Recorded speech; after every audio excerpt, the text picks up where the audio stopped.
তুমি তো ভেবেছো জানি খুব সহজে পেয়ে যাবে রাসূলের ঠিক সাফায়াত।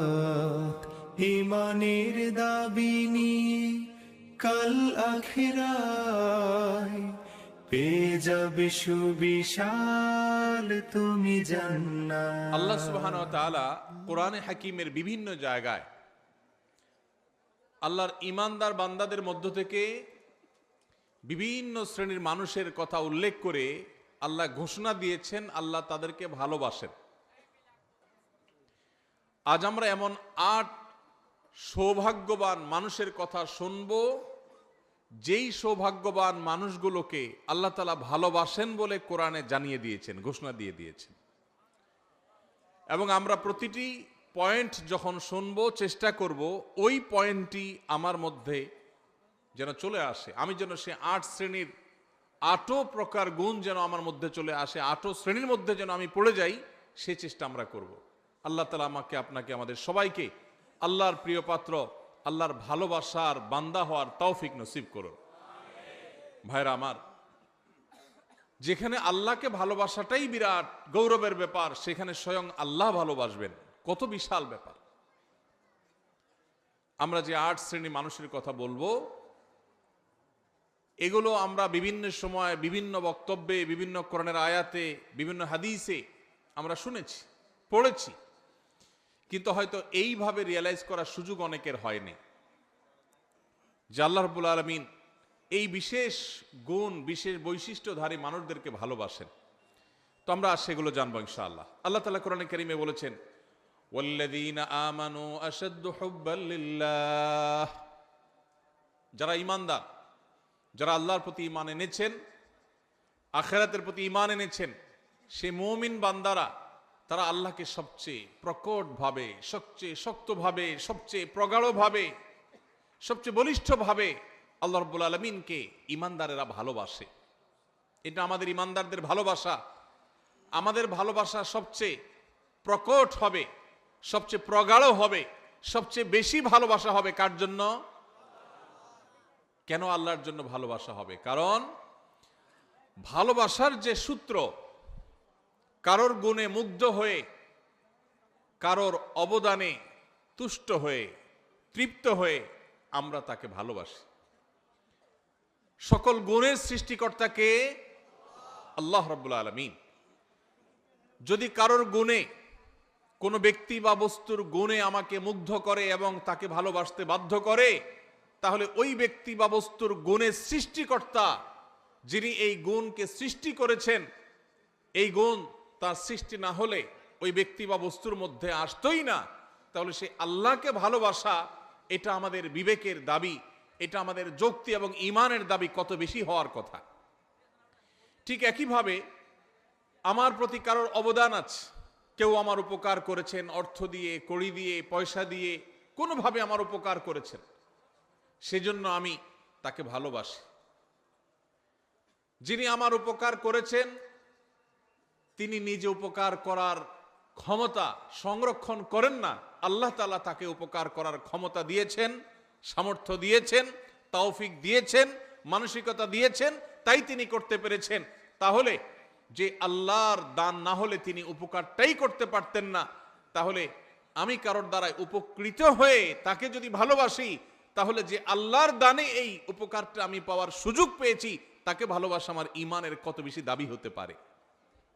ভাইরা আমার, অথচ আল্লাহকে ভালোবাসা, এটা সাধারণত আমাদের মধ্যে আমরা সেভাবে অনুভব করি না। এমনকি আমরা অনেকে হয়তো জানিও না যে আল্লাহকেও ভালোবাসা যায়। অনেক মুসলমান আছে যে আল্লাহর প্রতি ঈমান আনি, আখিরাতের প্রতি ঈমান এনেছি, ঈমানের সব পিলারগুলোর উপর ঈমান এনেছি, কিন্তু আমি জানি না যে আমার ভালোবাসার সবচেয়ে বেশি হকদার আল্লাহ, সবচেয়ে বেশি হকদার আল্লাহ।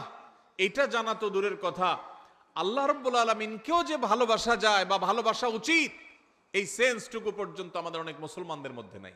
ভাইরা আমার, ভালোবাসার যত কারণ থাকতে পারে, তার সব কারণ, এই সবগুলো যার কারণে বা যার সৃষ্টি হিসেবে সেগুলোর কারণে আল্লাহ রাব্বুল আলামিনের প্রতি ভালোবাসা, এটা ঈমানের দাবি। কারোর মধ্যে যদি আল্লাহর প্রতি ভালোবাসা কম থাকে তাহলে বুঝতে হবে তার ঈমান দুর্বল, আর কারোর যদি আল্লাহর ভালোবাসা তার মধ্যে বেশি থাকে বুঝতে হবে তার ঈমান শক্তিশালী। আল্লাহর প্রতি আমাদের ভালোবাসা আছে কিনা এটা বোঝার উপায় কি, বা এটা সৃষ্টি করার উপায় কি, সে বিষয়ে আলোচনা করা আজকে আমাদের উদ্দেশ্য না, সেটা ভিন্ন টপিক। আমি শুধু মূল বিষয়টা পারলাম যে ইমানদার হিসাবে আমরা আমাদের মাকে ভালোবাসি, আমরা আমাদের বাবাকে ভালোবাসি, আমরা আমাদের স্বামীরা স্ত্রীরা স্বামীদেরকে, বাবা সন্তানকে, সন্তান বাবাকে, ভাই বোন পরস্পরকে আমরা একে অন্যকে ভালোবাসি। এই যে আমরা একে অন্যকে ভালোবাসি, আমাদের ভালোবাসার গণ্ডি, আমাদের ভালোবাসার সীমানার মধ্যে সর্বাগ্রে থাকতে হবে আমাদের রব আল্লাহ রাব্বুল আলামিন।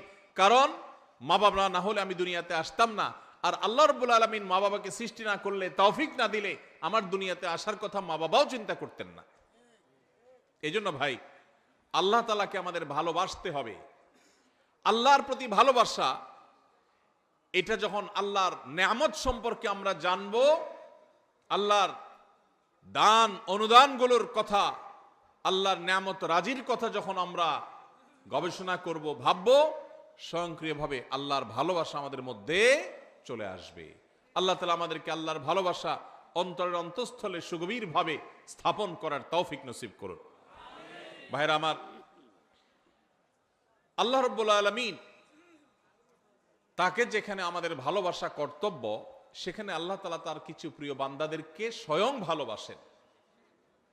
আপনার সাথে কোনো পাওয়ারফুল ব্যক্তির সাথে পরিচয় আছে, এটাই যেখানে আপনার জন্য গৌরবের ব্যাপার, সেখানে সে পাওয়ারফুল ব্যক্তি যদি আপনাকে ভালোবাসেন, আপনাকে পছন্দ করেন, স্নেহ করেন, তাহলে সেটা আপনার জন্য কত বড় গৌরবের ব্যাপার হতে পারে। আমরা কোনো প্রভাবশালী ব্যক্তির সাথে আমাদের সম্পর্ক থাকলে, পরিচয় থাকলে, আমরা গল্প দিতে পছন্দ করি, ঠিক না ঠিক আছে না নাই?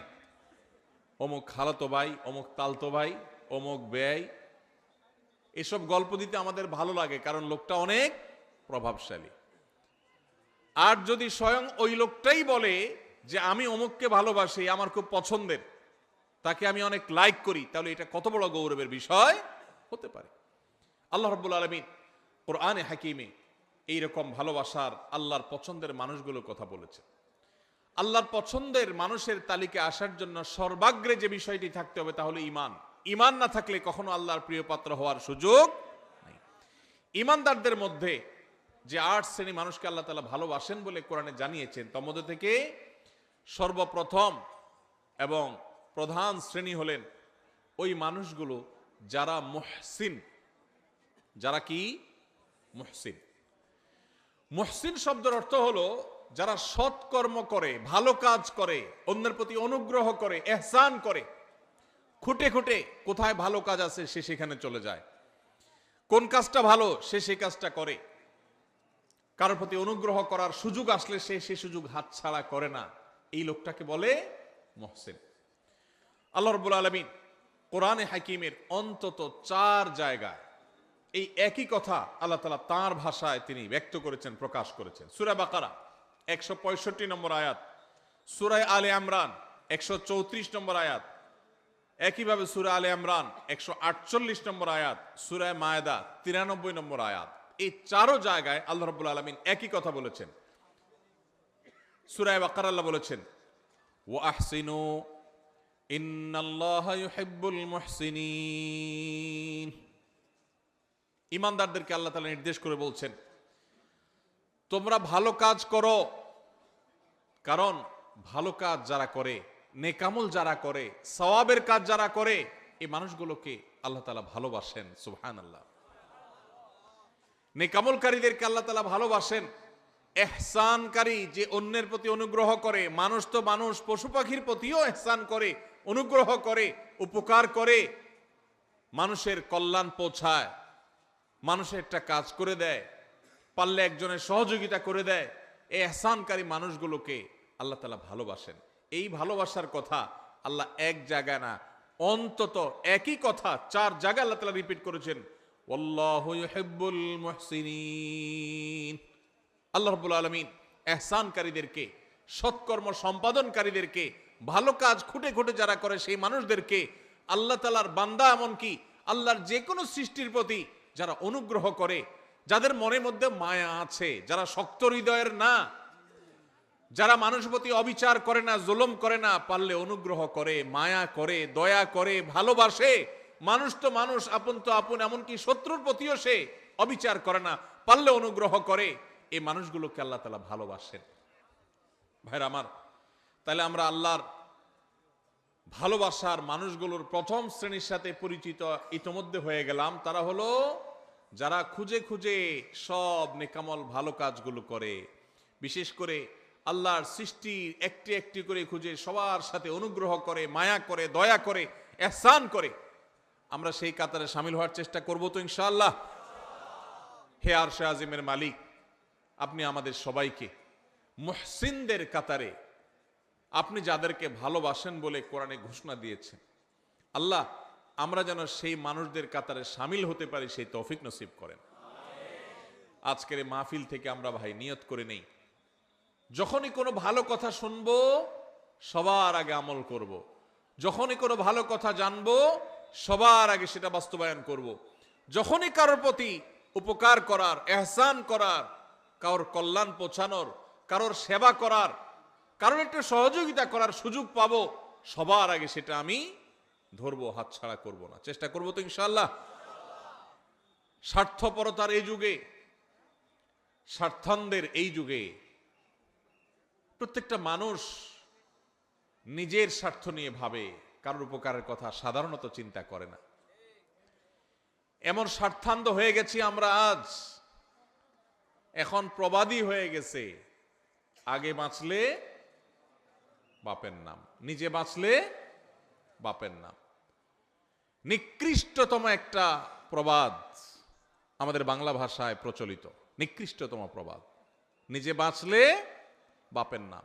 এটা সেলফিশদের প্রবাদ, এটা কোনো মুসলমানের প্রবাদ নয়, এটা কোনো ভালো মানুষের প্রবাদ হতে। নিজে বাঁচলে অর্থাৎ আমারটা ঠিক থাকলে 16 আনা, তারপরে এবার বাপের চিন্তা করব, অন্যের চিন্তা করব। এটা কি ভালো মানুষের কথা না স্বার্থপরের কথা? আমরা সেই সাহাবীদের রুহানি সন্তান, আমরা সেই নবীর উম্মত যেই নবী নিজের চিন্তা পরে করতেন, মানুষের চিন্তা আগে করতেন। আমরা কি নিজের চিন্তা আগে করব না মানুষের চিন্তা আগে করব? যে বলে নিজে আগে বাঁচলে বাপের নাম, নিজে বাঁচলে বাপের নাম, তার এই কথার মধ্য দিয়ে সে মূলত তার স্বার্থপরতার কথার বার্তা দিয়েছে, ইঙ্গিত দিয়েছে। একজন মুসলমান তিনি তার জীবন বিপন্ন করে হলেও, তার জীবন বাজি রেখে হলেও আগে তার বাপকে বাঁচানোর চেষ্টা করবে, ঠিক না বে ঠিক?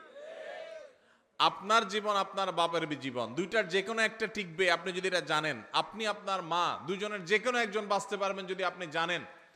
আপনি যদি নিজেরটা বাঁচানোর চিন্তা করেন, মারটার বাঁচানোর চিন্তা না করেন, আপনি কি সুসন্তান না কুসন্তান?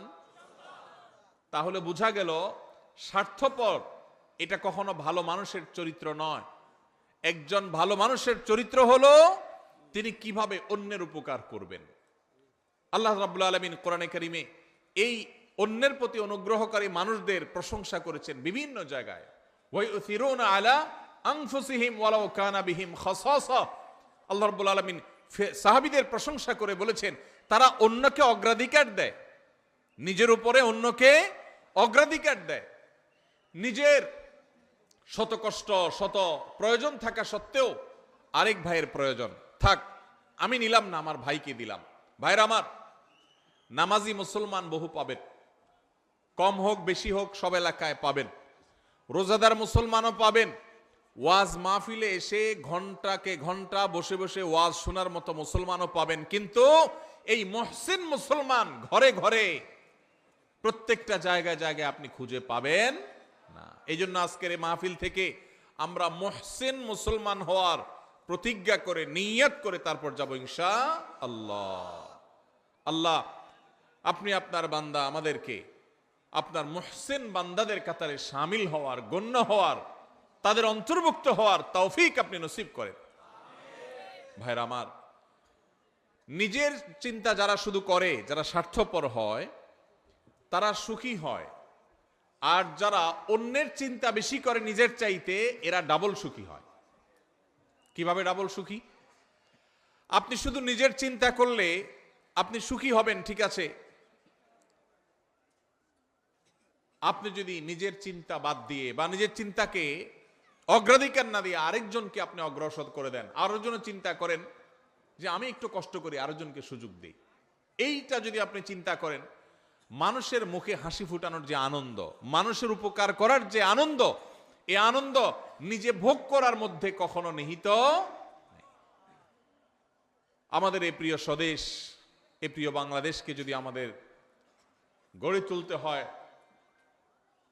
সত্যিকারের স্বপ্নের বাংলাদেশ হিসাবে, তাহলে আমাদের প্রত্যেককে এই মহসিনদের কাতারে সামিল হতে হবে। স্বার্থপর মানুষ দিয়ে একটা সুন্দর দেশ কখনো গড়া যেতে পারে? আল্লাহ তাআলা আমাদের সবাইকে আমাদের নিজের স্বার্থের চাইতে আমাদের অন্য যে কোনো ভাই, যে কোনো মানুষ, যে কোনো মুসলমান, আল্লাহ যে কোনো সৃষ্টিকে অগ্রাধিকার দেওয়ার, অন্যের প্রতি অনুগ্রহ করার, খুঁটে খুঁটে খুঁজে খুঁজে মানুষ উপকার করার তৌফিক আল্লাহ তাআলা আমাদের সবাইকে দান করুন। ভাইরা আমার, ইহসান এর সংজ্ঞা বা এর পরিচয় শুরুতেই বলেছিলাম যে ইহসান হলো আপনি মানুষ উপকার করলেন, ইহসান হলো যে কোনো নেকামল করলেন, নামাজ পড়লেন, এটা ইহসান, রোজা রাখলেন, এটা ইহসান। আর ইহসানের সর্বোচ্চ স্তর কি?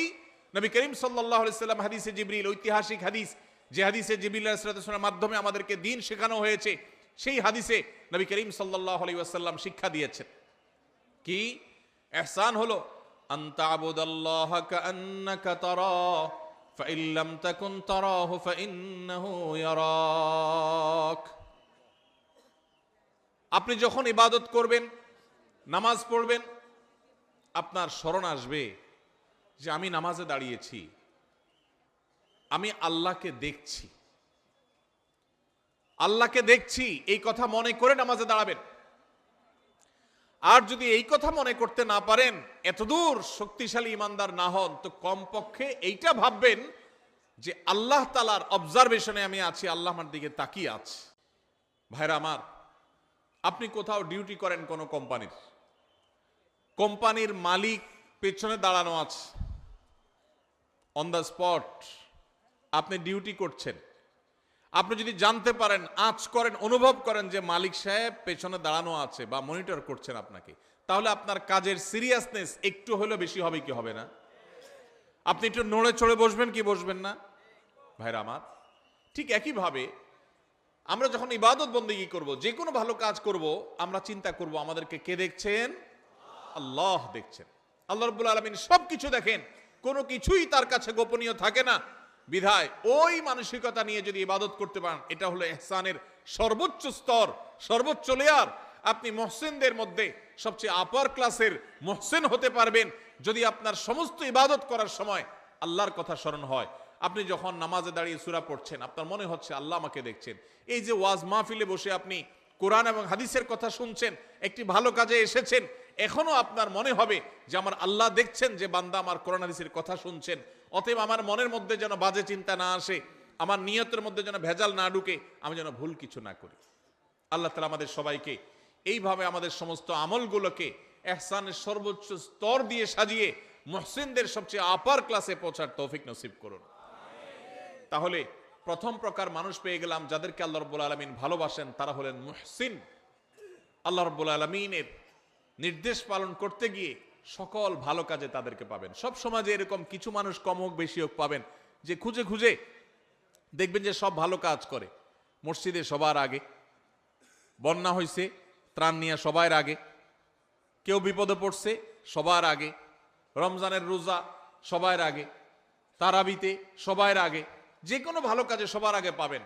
এরকম মুহসিন মানুষদের মধ্যে আমরা শামিল হতে চাইবো। আল্লাহ আমাদের সবাইকে তৌফিক নসিব করুন। নাম্বার 2, দ্বিতীয় যে শ্রেণীর মানুষকে আল্লাহ তাআলা ভালোবাসেন বলে ঘোষণা দিয়েছেন কোরআনে, এক জায়গায় নয়, একাধিক জায়গায়, অন্তত 3 জায়গায় আল্লাহ তাআলা একই কথার ঘোষণা দিয়েছেন। সেই মানুষগুলো হলেন মুত্তাকিরা। কারা? মুত্তাকিগণ। মুত্তাকিদেরকে আল্লাহ রাব্বুল আলামিন ভালোবাসেন বলে আল্লাহ তাআলা জানিয়ে দিয়েছেন। তাহলে আমরা মুহসিন হওয়ার চেষ্টা করব, আবার একাধারে মুত্তাকি হওয়ারও চেষ্টা করব ইনশাআল্লাহ। মুহসিনের পরিচয় তো আমরা জানলাম, মুত্তাকি কাকে বলে ভাই?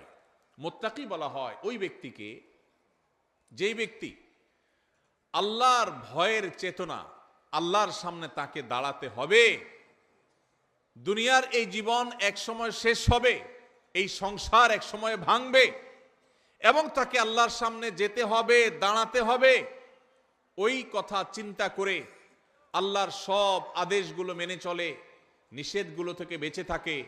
কেন? একটা সুপ্ত চেতনার ভিত্তিতে। সেই চেতনার নাম হলো তাকওয়ার চেতনা, আল্লাহ ভীতির চেতনা।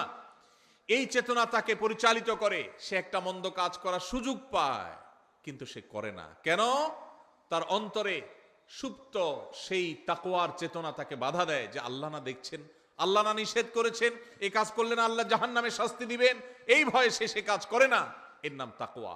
যেই চেতনা, যেই শক্তি, যেই সুপ্ত ঈমানের নূর মানুষকে ফজরের সময় কনকনে শীতের দিনে মসজিদে নিয়ে যায়, যেই সুপ্ত চেতনা সুদ এবং ঘুষের কারবার, দুর্নীতি, অপশাসন করার ক্ষমতা থাকা সত্ত্বেও আল্লাহর ভয়ে আল্লাহর সামনে দাঁড়াতে হবে, সেই ভয়ে সেই কথা চিন্তা করে সেই অন্যায় কাজ থেকে বিরত রাখে, ওই চেতনার নাম হলো তাকওয়া।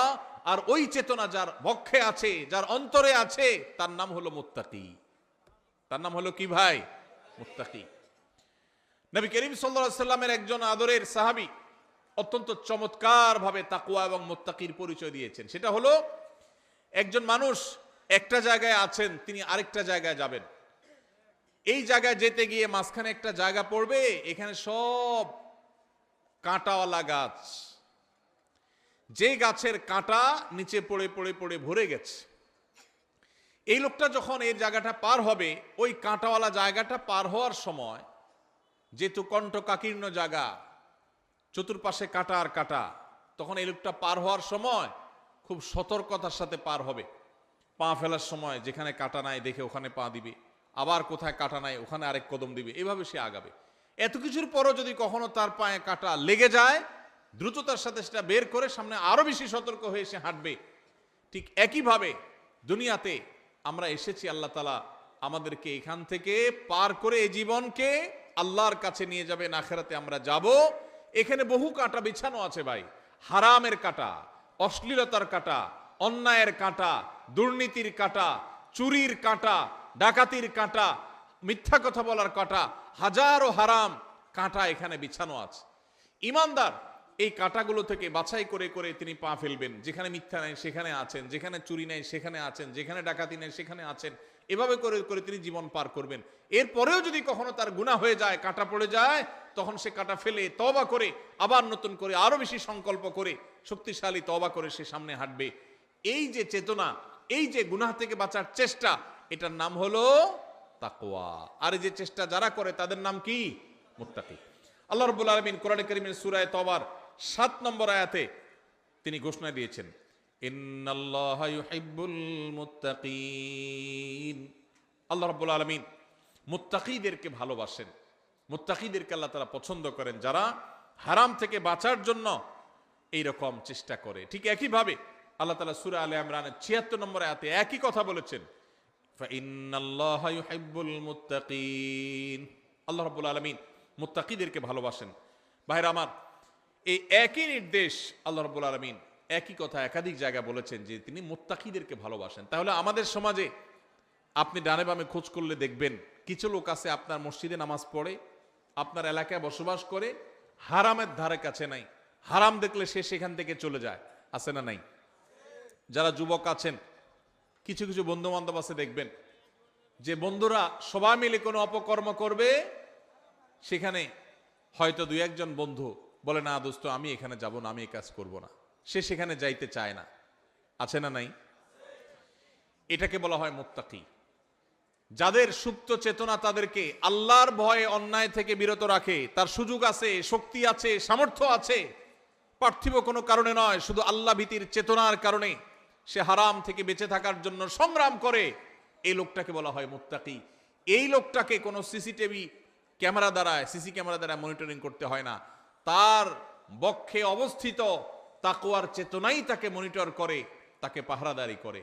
আল্লাহ রাব্বুল আলামিন আমাদের সবাইকে মুত্তাকিদের কাতারে শামিল হওয়ার তৌফিক নসিব করুন। সবাই মুত্তাকি হওয়ার জন্য চেষ্টা করব তো ইনশাআল্লাহ। ভাইরা আমার, কোরআনে কারীমে আল্লাহ রাব্বুল আলামিন একাধিক জায়গায় বলেছেন ওয়াল আকিবাতু লিত্তাকওয়া। ভাইরে, দুনিয়াতে যার নোট আছে তার পাওয়ার আছে, তার লোক আছে। যার ভোট আছে তারও পাওয়ার আছে, লোক আছে। দুনিয়াতে বহু পাওয়ার নিয়ে মানুষ চলে, গাড়ি বাড়ি আছে। বস্তুবাদের এই পৃথিবী আমাদেরকে এই বার্তা দিয়েছে যে গাড়ি বাড়ি আছে, টাকা পয়সা আছে, সব দিক থেকে আমি উন্নত, তাহলে সেক্ষেত্রে আমি ভালো থাকবো, শেষ হাসি আমার হবে বা ভালো আমি থাকবো। আল্লাহ কোরআনে বলেছেন ওয়াল আকিবাতু লিত্তাকওয়া। সাময়িকভাবে ভালো কেউ টাকা পয়সা থাকার কারণে থাকতে পারে, কেউ পাওয়ার কারণে থাকতে পারে, কেউ পদের কারণে থাকতে পারে, কেউ নাম যশ খ্যাতির কারণে সামান্য সীমিত সময়ে ভালো থাকতে পারে। তবে মনে রাখবে, আসল ভালো থাকা, চূড়ান্ত ভালো থাকা, অনন্তকালের জন্য ভালো থাকা, সেই ভালো থাকা শুধুমাত্র আল্লাহ রাব্বুল আলামিন রিজার্ভ করে রেখেছেন তাকওয়ার জন্য, তাকওয়াধারী মানুষদের জন্য, মুত্তাকিদের জন্য। এই জন্য পৃথিবীতে হাসবে অনেকেই, টাকাওয়ালারা হাসবে, ক্ষমতাওয়ালারা হাসবে, চেয়ারওয়ালারা হাসবে, জনপ্রিয়তাওয়ালারা হাসবে, চেহারা সুন্দর আলারা হাসবে, তারপরে বিভিন্ন রকমের পাওয়ার হোল্ড করেন তারা হাসবে। বিভিন্ন কিছুর কারণে মানুষ হয়তো হাসি খুশি থাকবে, কিন্তু আসল হাসি, শেষ হাসি, চূড়ান্ত হাসি, যেই হাসির পরে আর কোনো কান্না স্পর্শ করবে না, সেই হাসি হাসবে শুধুমাত্র সেই মানুষগুলো যাদের বক্ষে আল্লাহর ভয়ের চেতনা বা তাকওয়া আছে। একজন মানুষ সারা জীবন হাসি মুখ থাকলেন, সারা জীবন সুখে থাকলেন, কিয়ামতের ময়দানে যদি আল্লাহ রাব্বুল আলামিন তাকে জাহান্নামের পরোয়ানা ঘোষণা করে জাহান্নামী ফেরেশতাদের হাতে সোপর্দ করে দেন, তারা যদি তাকে টানতে টানতে জাহান্নামে নিয়ে যায়, তাহলে তার সারা জীবনের সমস্ত সুখ, সকল সমৃদ্ধি, সকল হাসি খুশি থাকার 2 পয়সার কোনো মূল্য হতে পারে না। আর এর বিপরীতে সারা জীবন কষ্ট করেছে, নিগৃহীত ছিল, মাজলুম ছিল, নিষ্পেষিত ছিল, হাসি খুশি থাকতে পারে নাই। কিন্তু কিয়ামতের ময়দানে আল্লাহ রাব্বুল আলামিন যদি জান্নাতের পরোয়ানা দিয়ে, সার্টিফিকেট দিয়ে, ঘোষণা দিয়ে আল্লাহ যদি তাকে জান্নাতে প্রবেশ করিয়ে দেন, আল্লাহ বলেছেন ফামান যুহজিহা আনিন নারি ওয়া উদখিলাল জান্নাতা ফাকাদ ফাজ। যে ব্যক্তিকে জাহান্নাম থেকে দূরে সরানো হবে আর জান্নাতে প্রবেশ করানো হবে, এই ব্যক্তি সফল, এই ব্যক্তি সাকসেস। এই সাকসেস আর কখনো ব্যর্থতায় পর্যবসিত হবে না, এই সফলতা কখনো হারিয়ে যাবে না। পৃথিবীর সকল সফলতা একসময় হারিয়ে যায়, ক্ষমতা হারানোর ভয় আছে না নাই? আছে না নাই? না ক্ষমতা চিরকাল থাকে? হাতের কাছে আমাদের দৃষ্টান্ত দেখার সুযোগ হয়েছে না হয় নাই? নিজের চোখের সামনে এরকম জাজ্জল্যমান উদাহরণ দেখার পরও যদি ঈমান না জাগে, আর কখন জাগবে? ভাইরা আমার, টাকার জৌলস চিরকাল থাকে না শেষ হতে পারে? আমির ফকির হতে দেরি হয়? আল্লাহ চাইলে মুহূর্তের ভিতরে ফকির হয়। দুনিয়াতে মানুষ যত সফলই হোক, যত সাকসেসই হোক, যত সুখী হোক, একসময় সে সুখ চলে যাওয়ার ভয় আছে। কিন্তু জান্নাতে যদি কেউ একবার প্রবেশ করে যায়, তো আর কখনো কোনো ব্যর্থতা তাকে স্পর্শ করবে। সেই শেষ হাসি সম্পর্কে আল্লাহ বলেছেন ওয়াল আকিবাতু লিত্তাকওয়া। মনে রাখবে, পৃথিবীতে কারোর খেতে ফসলটা ভালো হয়েছে, সে সুখী। কেউ কোনো পাওয়ার পেয়েছে, সে সুখী। কারোর অর্থকড়ি করতে পেরেছে, সে সুখী। কারোর ব্যবসা ভালো করেছে, সে সুখী। ভালো কথা, কিন্তু এই সুখগুলোর কোনোটাই স্থায়ী সুখ নয়, এগুলা ক্ষণস্থায়ী। এগুলো এক সময় হারিয়ে যায়, শেষ হয়ে যায়, আকাশ থেকে পাতালে নেমে যায়। কিন্তু যদি কেউ তাকওয়া অন্তরে ধারণ করে, এই দুনিয়াতে সুখে থাকুক আর দুঃখে থাকুক, শেষ হাসি, চূড়ান্ত খুশি আল্লাহ তাআলা তাকেই দিবে। আল্লাহ তাআলা আমাদের সবাইকে সে মুত্তাকিদের কাতারে শামিল হওয়ার তৌফিক নসিব করুন, বলুন আমিন। ভাইরা আমার, তাহলে মুত্তাকি হওয়ার চেষ্টা করতে হবে। মুত্তাকি হওয়ার জন্য কি করব আমরা? মুত্তাকি হওয়ার জন্য বেশি কিছু না ভাই, সকল হারাম থেকে বেঁচে থাকতে হবে, সকল অন্যায় থেকে বেঁচে থাকতে হবে, সকল গুনাহ থেকে বেঁচে থাকতে হবে, আল্লাহর সমস্ত আদেশ নিষেধ মেনে চলতে হবে। চেষ্টা করব তো আমরা ইনশাআল্লাহ। আল্লাহ তাআলা আমাদের সবাইকে আল্লাহর সমস্ত আদেশ নিষেধগুলো মেনে চলার তৌফিক নসিব করুন। আল্লাহ আল্লাহ আপনি আমাদেরকে মুত্তাকিদের কাতারে শামিল করে দিন। আল্লাহ আপনি আমাদের অন্তরে তাকওয়া ঢেলে দিন। আল্লাহ তাকওয়া আমাদের অন্তরে স্থির করে দিন। আমাদেরকে যেন আপনার তাকওয়ার শক্তি যেন পরিচালিত করে, তাকওয়ার প্রভাবে যেন আমরা প্রভাবিত হই, আমরা যেন মুত্তাকিদের ইমাম হতে পারি। আল্লাহর কাছে দোয়া করব তো ইনশাআল্লাহ। তাহলে দ্বিতীয় শ্রেণীর মানুষ পাইলাম। আপনার সমাজে আপনার আশেপাশে যদি দেখেন এমন মানুষ, আল্লাহর ভয়ে তারা হারামের কাছে যায় না, আল্লাহর ভয়ে তারা হালাল ছাড়ে না, ফরজ কাম ছাড়ে না, ওয়াজিব কাম ছাড়ে না, এইরকম মানুষ যদি খুঁজে পান তাহলে বুঝে নিবেন এই লোকটা সেই মানুষ যাকে আল্লাহ ভালোবাসেন, এবং আপনিও চেষ্টা করবেন সেই কাতারে যাওয়ার। আল্লাহ আমাকে তৌফিক দান করুক। আমি আপনাদের কাছে দোয়া চাই, আল্লাহ যেন শুধু নামকাওয়াস্তে মুসলমান না রাখেন। আমরা সবাই নিজেকে মুসলমান দাবি করি, সোকল বা নামকাওয়াস্তে মুসলমান হয়তো আমরা সবাই আছি কম বেশি, কিন্তু মুত্তাকি মুসলমান খুব বেশি নাই ভাই। হারামও করে আবার মুসলমান, এই লোক মুত্তাকি না।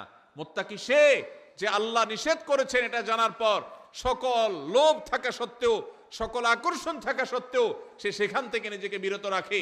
কোন যুবক কোন মেয়ের সাথে হারাম রিলেশন, হারাম সম্পর্ক এটা সে করে না আল্লাহর ভয়ে, এর নাম তাকওয়া। মাদকের ব্যবসা করে লাল হওয়ার সুযোগ আছে কিন্তু করে না আল্লাহর ভয়ে, এর নাম তাকওয়া। ফজরের সময় আরামের ঘুম ঘুমানো যায়, কিন্তু আরামের ঘুম ছেড়ে কনকনে শীতের মধ্যে ওযু করে ঠান্ডা পানি দিয়ে নামাজ পড়তে যায়, এর নাম তাকওয়া। আল্লাহ আমাদের সবাইকে সেই তাকওয়া আমাদের অন্তরে ধারণ করার তৌফিক নসিব করুন। তাহলে আল্লাহ যাদেরকে ভালোবাসেন তাদের মধ্যে দ্বিতীয় প্রকার হলেন মুত্তাকিরা। নাম্বার 3, তৃতীয় প্রকার মানুষ যাদেরকে আল্লাহ ভালোবাসেন তারা হলেন সেই মানুষেরা যাদের মধ্যে ন্যায় বিচার আছে, যারা ইনসাফ করে, যারা মানুষের প্রতি অবিচার করে না, যারা ন্যায়নিষ্ঠ আচরণ করে, অন্যায় অবিচার করে না। কোরআনে কারিমে যে 2-3টি নির্দেশ সবচেয়ে বেশি সংখ্যকবার আল্লাহ তাআলা দিয়েছেন, বারবার দিয়েছেন, বিভিন্ন জায়গায় দিয়েছেন, সেই কয়েকটা নির্দেশের মধ্য থেকে একটা হলো এই নির্দেশটা যেন একজন মানুষ তিনি যেন ইনসাফ করে চলেন, তার জীবনে যেন ন্যায় বিচার থাকে, তার মধ্যে যেন জুলুমের মানসিকতা না থাকে, অবিচার করার মানসিকতা যেন না থাকে। আপনারা হয়তো অনেকে বলবেন এটা আবার আমাদের সাথে খুব বেশি প্রাসঙ্গিক কিভাবে? যারা জাজ, যারা বিচারপতি, তারা তাদের ওই চেয়ারে বসে তারা ন্যায় বিচার করবেন কি করবেন না, বা যারা যখন শাসনভার যাদের দায়িত্বে থাকে, কাঁধে থাকে, ক্ষমতায় থাকে, তারা ন্যায় বিচার করবেন কি করবেন না এই প্রশ্ন আসতে পারে। আমরা সাধারণ মানুষ, আমাদের ন্যায় বিচার প্রশ্ন কোত্থেকে? অনেকে হয়তো এটা মনে করবেন। ভাইরা আমার, আমাদের প্রত্যেকটা মানুষের জীবনে ন্যায় বিচার করার প্রসঙ্গ আসে কিভাবে? আপনি যদি আপনার জীবনে কখনো একটা নির্দোষ মানুষকে দোষী বলেন, লোকটার আসলে কোনো দোষ নাই, কেউ একজন ফেসবুকে তার নামে একটা বদনাম উঠায় দিছে, আপনিও সেটা শেয়ার করে তার বদনামি করছেন, তাহলে এটা কি তার প্রতি সুবিচার হলো না অবিচার হলো? এই অবিচারটা আমাদের দ্বারা হয় কি হয় না? হয়। ঠিক একইভাবে আমাদের আশেপাশে অসংখ্যবার সকাল থেকে রাত পর্যন্ত আমরা দেখা যায় আমরা অবিচার করি, আমরা টেরও পাই না। আল্লাহ রাব্বুল আলামিন আমাদেরকে বারবার করে বলেছেন ঈমানদার কখনো অবিচারকারী হতে পারে না, ঈমানদার কখনো ন্যায় ভ্রষ্ট কাজ করতে পারে না, ঈমানদারকে ন্যায়সঙ্গত আচরণ করতে হয়, কখনো ন্যায় থেকে সে সরতে পারে না। আপনি দোকানদার মানুষ, আপনি মুদি দোকানদারি করেন, কাস্টমারকে দেশি মসুর ডাল দেওয়ার কথা বলে সাথে ইন্ডিয়ান মশারি মিশিয়ে দিলেন, এটা কি তার প্রতি সুবিচার করলেন না অবিচার করলেন? দাম নিলেন দেশি মশারির, দিলেন ইন্ডিয়ানটা মিশায়া। মশারি ইন্ডিয়ানটার দাম বেশি না দেশিটার দাম বেশি? যেটার দাম বেশি ওইটার টাকা নিলেন, আর কম দামাটার সাথে মিশিয়ে দিলেন, ন্যায় বিচার হলো না অবিচার হলো? তার যা হক সেটা দেয়া হয়েছে না নষ্ট করা হয়েছে? ভাইরা আমার, আপনি কাস্টমার, দোকানদার না। টাকা একটা ছিঁড়ে গেছে, টাকা ছিঁড়লে টাকার মান কমে না। বাংলাদেশ ব্যাংকের নিয়ম অনুযায়ী, দেশের প্রচলিত আইন অনুযায়ী কোনো টাকা ছিঁড়লে ওইটার মান কমে যায় না। কিন্তু যেভাবেই হোক আমাদের সমাজে কারোর কাছে ছেঁড়া টাকা থাকলে সে ওই টাকা চালাইতে খবর আছে, কারণ কেউ ছেঁড়া টাকা নিতে চায় না। এই জন্য আপনার কাছে কোনোভাবে একটা ছেঁড়া টাকা চলে আসছে, আপনি ছেঁড়া অংশকে লুকায়া দোকানদারকে এমন ভাবে দিয়ে দিচ্ছেন ব্যস্ততার মধ্যে বেটা ক্যাশে রেখে দিস। সুবিচার হলো নাকি অবিচার হলো? দোকানদার আপনাকে জিনিসটা দিছে ভালো, আপনি টাকাটা দিছেন এমন টাকা যে টাকা নিয়ে তার ভেজালে পড়া লাগবে, তাহলে কি সুবিচার হয়েছে না অবিচার হয়েছে? একজন মানুষ, তিনি এখানে নাই, তিনি এখন বাজারে গেছেন, আরেকজনের সাথে বসে তার ব্যাপারে আপনি বদনামি করলেন, তার প্রতি সুবিচার হলো না অবিচার হলো? এগুলো দূরবর্তী অবিচার। আমরা যদি একেবারে প্রাসঙ্গিক, একেবারে সবচেয়ে নিকটবর্তী যে সুবিচার অবিচারের বিষয়টা সেটাও দেখি, তো আমরা দেখব যে আমরা ওই যে আমি শুরুতে যে প্রবাদের কাছে কথা বলছিলাম, আমরা নিজের বেলায় 16 আনা, অন্যের বেলায় 1 আনাও, এটা কি সুবিচার না অবিচার? এই সমাজে বেশিরভাগ মানুষ দেখবেন এত বেশি স্বার্থপর যে নিজেরটা 16 আনা বুঝে, আরেকজনেরটা 1 আনাও বুঝে না। এই লোকটার ভিতরে সুবিচার আছে না অবিচার আছে? আল্লাহ রাব্বুল আলামিন অবিচারকারী মানুষদের ভালোবাসেন না, আল্লাহ ভালোবাসেন সুবিচারকারী মানুষদের। ভাইরা আমার, আপনি রাস্তায় যাচ্ছেন, হঠাৎ করে দেখলেন একটা ভেজাল বাজছে, গন্ডগোল চলছে। কি গন্ডগোল? আপনার খুব ঘনিষ্ঠ এক বন্ধু বাইক নিয়ে যাচ্ছে, রিকশাওয়ালার সাথে কোনোভাবে অ্যাক্সিডেন্ট হয়ে গেছে, এখন এটা নিয়ে বাদানুবাদ ঝগড়া চলতেছে, কার দোষ কার গুণ।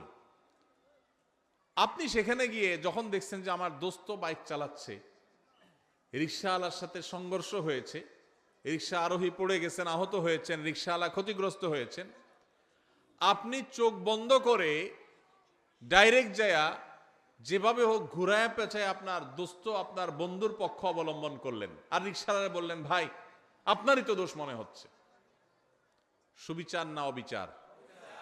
আপনি ভালো করে জানেন না, আপনি ওখানে ছিলেনও না, আপনার দোস্ত দেখে আপনি তার পক্ষ নিয়ে নিলেন, আরেকজনের বিপক্ষে চলে গেলেন। সুবিচার না অবিচার? আপনার এলাকার মানুষের সাথে আরেক এলাকার মানুষের গন্ডগোল লাগছে, আপনি যাই দেখলেন আরে আমার বাড়ির কাছের মানুষ, এবার যেহেতু আমার বাড়ির কাছের মানুষ, অতএব অন্ধের মতো তার সমর্থন করলাম, সে অন্যায়কারী হোক আর নির্দোষ হোক, সে যেটাই হোক না কেন আমার এলাকার লোক, বিধায় তার সমর্থন আমি করলাম। সুবিচার না অবিচার? কারণ তার পক্ষে যদি আপনি নেন আর যদি সে আসলে দোষী হয়, তাহলে আপনি দোষীর পক্ষ নিলেন, নির্দোষের বিরুদ্ধে গেলেন। সুবিচার হবে না অবিচার হবে? ইমানদার কখনো অবিচার করতে পারে? ভাইরা আমার, এই কথাকে আল্লাহ রাব্বুল আলামিন কোরআনে কারীমে সূরা মুমতাহানার 8 নম্বর আয়াতে বলেছেন। একই কথা আল্লাহ রাব্বুল আলামিন কোরআনে কারীমে সূরা হুজুরাতের 9 নম্বর জায়গায় 9 নম্বর আয়াতে বলেছেন। একই কথা আল্লাহ তাআলা সূরা মায়দার 42 নম্বর জায়গায় বলেছেন। অন্তত 3 জায়গায় আল্লাহ তাআলা বলেছেন, ইন্নাল্লাহা ইউহিব্বুল মুকসিতিন। আল্লাহ বলেছেন, ওয়া আকসিতু, তোমরা সব সময় ন্যায় বিচার করে চলবে। খবরদার, ন্যায় বিচার করে চলবে, কারণ আল্লাহ তাআলা ন্যায় বিচারকারীদেরকে, ন্যায়নিষ্ঠ আচরণকারীদেরকে, ইনসাফকারীদেরকে ভালোবাসেন। জালিম, অত্যাচারী, অবিচারকারী এরকম মানুষকে আল্লাহ পছন্দ করেন না, ভালোবাসেন না। আল্লাহ ভালোবাসেন তাদেরকে যারা ন্যায় বিচার করে। অনেক লোক নামাজ পড়ে, ন্যায় বিচার নাই, আছে না নেই? অনেক লোক লম্বা দাঁড়িয়ে আছে কিন্তু ন্যায় বিচার নাই, আছে না নেই? এক ছেলে তার একটু বেশি টানে, আরেক ছেলের দেখতেও পারে না, দাড়ি কিন্তু লম্বা। ন্যায় বিচার না অবিচার? অবিচার। বিয়ে করেছে, শ্বশুরবাড়ির জন্য জান ফিদা, বাপমার খোঁজ খবরও নেয় না। ন্যায় বিচার না অবিচার? অবিচার।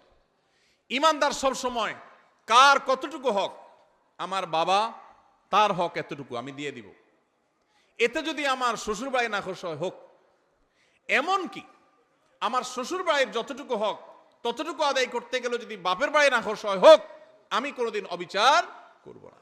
যার যা পাওনা সেটা আমি পাই পাই করে বুঝিয়ে দিব, এর নাম সুবিচার। ইমানদার সবসময় সুবিচারকারী হবে।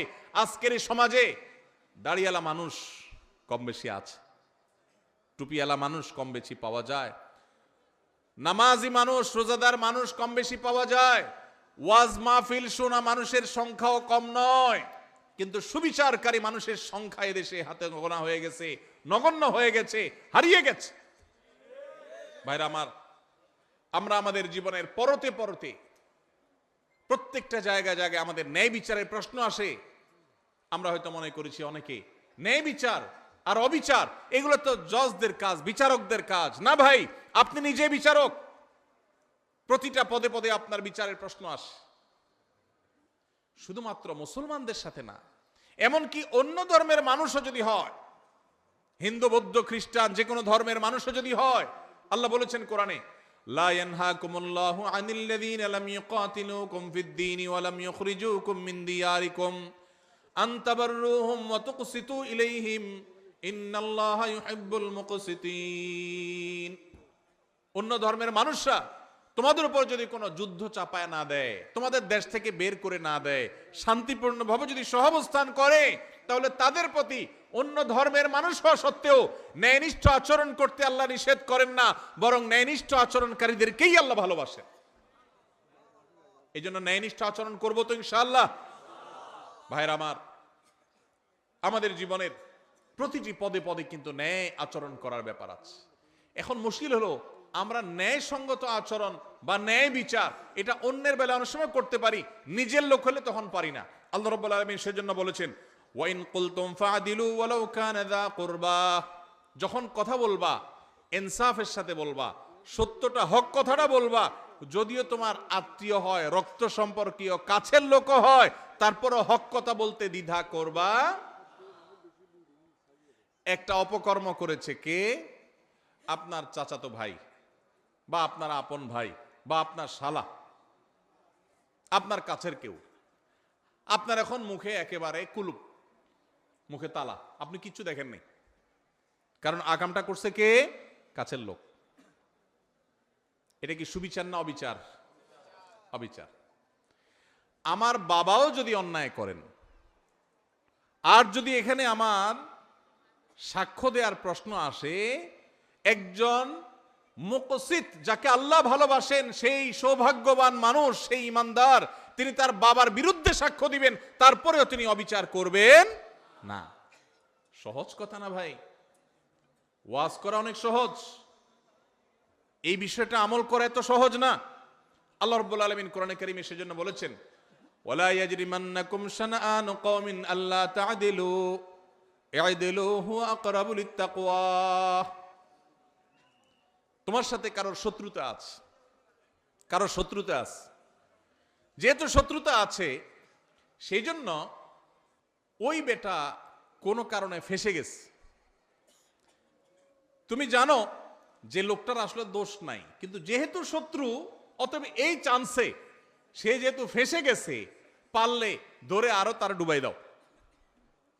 এই আচরণটা আমাদের সমাজে আছে না নাই? রাজনৈতিক দ্বন্দ্ব আছে, আপনি এক দল করেন, সে আরেক দল করে, যেভাবে হোক সে ফেঁসে গেছে, আসলে সে দোষী না, আপনি জানেন। দোষী হলে তো ভিন্ন কথা, মনে করেন সে দোষী না, এটা আপনি জানেন, যেহেতু তার সাথে আপনার রাজনৈতিক দ্বন্দ্ব আছে এবং সে ফেঁসে গেছে, তার নামে একটা বদনাম উঠে গেছে, তাহলে এবার এই চান্সে আপনিও ঢোল পিটাইয়া তার বদনামে আরো বাড়ায় দিলেন। সুবিচার না অবিচার? আল্লাহ এই কথা বলেছেন, ওয়ালা ইয়াজরিমান্নাকুম শানাআনু কওমিন আল্লা তা'দিলু। খবরদার, কারোর সাথে তোমার শত্রুতা থাকতে পারে, ভিন্ন মত থাকতে পারে, ভিন্ন চিন্তা থাকতে পারে, মতবিরোধ থাকতে পারে, মতপার্থক্য থাকতে পারে, তোমার সাথে যত শত শত্রুতা থাকুক না কেন, শত্রুতার কারণে তার প্রতি জুলুম যেন না হয়। হক কথা শত্রুর পক্ষেও যদি যায়, সেটা বলতে তোমার দ্বিধা করা যাবে না। আর যদি হক কথা বলতে গিয়ে নিজের কাছের লোক বেজার হয়, সেটা বলতেও দ্বিধা করা যাবে না। কোনো অবস্থাতে অবিচার করা যাবে আল্লাহ রাব্বুল আলামিন সে মানুষদেরকে ভালোবাসেন যারা অবিচার করে না। ভাইরা আমার, এই ব্যাধিটা আমাদের সমাজে সবচেয়ে প্রকট আকার ধারণ করেছে। শহরে গ্রামে সর্বত্র আপনি দেখবেন যে মানুষটার সবই ভালো, কিন্তু তার বিবেক বিবেচনা অনুযায়ী সে কাজ করে না। তার চোখের সামনে একটা অঘটন ঘটেছে, সে দেখেছে, কিন্তু সে না দেখার ভান করে আছে। শুধুমাত্র পক্ষের লোক যদি হয় তো উল্টাপাল্টা হইলে ওইটাকে লেপসেপ দিয়ে ওইটাকে জোড়া তালে দিয়ে ভালো করার চেষ্টা, আর যদি বিরুদ্ধের লোক হয় তাহলে ভালো জিনিসটাকেও খোঁচায় খোঁচায় খারাপ করার চেষ্টা। আছে না নাই? এগুলো করে আপনি রাজনীতি করতে পারেন, এগুলো করে আপনি ব্যক্তি স্বার্থ উদ্ধার করতে পারেন। মনে রাখবেন, কিয়ামতের ময়দানে আল্লাহর আযাবকে আপনি এড়াতে পারবেন। এই জন্য যদি মুসলমান হতে হয়, যদি মুকসিত হতে হয়, যদি আল্লাহর প্রিয় বান্দা হতে হয়, তাহলে অবিচার ছাড়তে হবে, ন্যায় বিচার আনতে হবে নিজের জীবনে, নিজের চিন্তায়, নিজের আচরণে, নিজের কথায়, নিজের কাজে। আমার কথা দিয়ে কারোর প্রতি যেন অবিচার না হয়।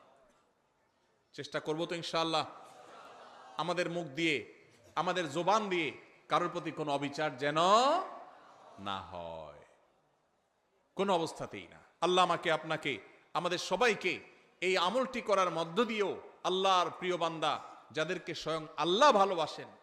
যত সহজে বলে ফেলছি, বিষয়টা তো সহজ না। আরে ভাই, আল্লাহকে ভালোবাসাটাই তো অনেক বড় ব্যাপার, গৌরবের ব্যাপার যে আপনি আল্লাহকে ভালোবাসেন।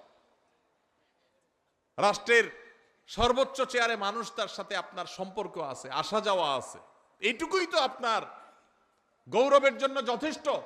আর সেখানে সেই লোক নিজে আপনাকে ভালোবাসেন, এটা যদি তিনি জানায় দেন যে আমি কক্সবাজার জেলার উখিয়ার অমুক গ্রামের অমুককে আমি ভালোবাসি, পছন্দ করি, সে আমার বন্ধু, বেস্ট ফ্রেন্ড, এটা যদি রাষ্ট্রের সর্বোচ্চ ব্যক্তি বলে, পাবলিকলি ডিক্লেয়ার করে, আপনার গর্বের কোনো শেষ থাকবে? সেখানে স্বয়ং আল্লাহ রাব্বুল আলামিন, কোন রাষ্ট্রের প্রধান না, এই সকল সৃষ্টি জগতের মহান সৃষ্টিকর্তা যিনি, তিনি নিজে ঘোষণা দিয়েছেন যাদের মধ্যে ইনসাফ আছে, যাদের মধ্যে ন্যায় বিচার আছে, যারা অন্যায় করে না, জুলুম করে না, নিজের প্রতিও না, শত্রুর প্রতিও না, অমুসলমানের প্রতিও না, কারোর প্রতি না, ন্যায় এবং ইনসাফের ক্ষেত্রে তারা এক চুলে দিক সেদিক হয় না। কে নাখোশ হলো আর কে খুশি হলো, তার দল থাকলো কি থাকলো না, তার পছন্দের লোকজন তাকে ভালোবাসলো কি বাসলো না, এসব দেখা দেখি নাই। সৎ এবং সত্য কথা সে ঠিকই বলে, ইনসাফ ঠিকই করে, জুলুম কারোর প্রতি করে না। এই মানুষকে স্বয়ং আরশের মালিক, স্বয়ং রাজাদিরাজ, সকল সৃষ্টি জগতের সৃষ্টিকর্তা মহান আল্লাহ রাব্বুল আলামিন স্বয়ং ভালোবাসেন। আল্লাহ তাআলা আমাদের সবাইকে সেই সৌভাগ্যবান মানুষদের কাতারে শামিল হওয়ার তৌফিক দান করুন। তাহলে তিনটা শ্রেণী পেয়ে গেলাম। প্রথম শ্রেণী ছিল কি?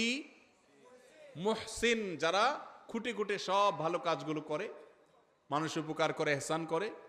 আর দ্বিতীয় হলেন মুত্তাকি, যাদের মধ্যে আল্লাহর ভয়ের চেতনা আছে, সেজন্য সে আল্লাহর ফরজ নির্দেশ ছাড়া থাকতে পারে না, আর আল্লাহর হারামের ধারে কাছেও যায় না।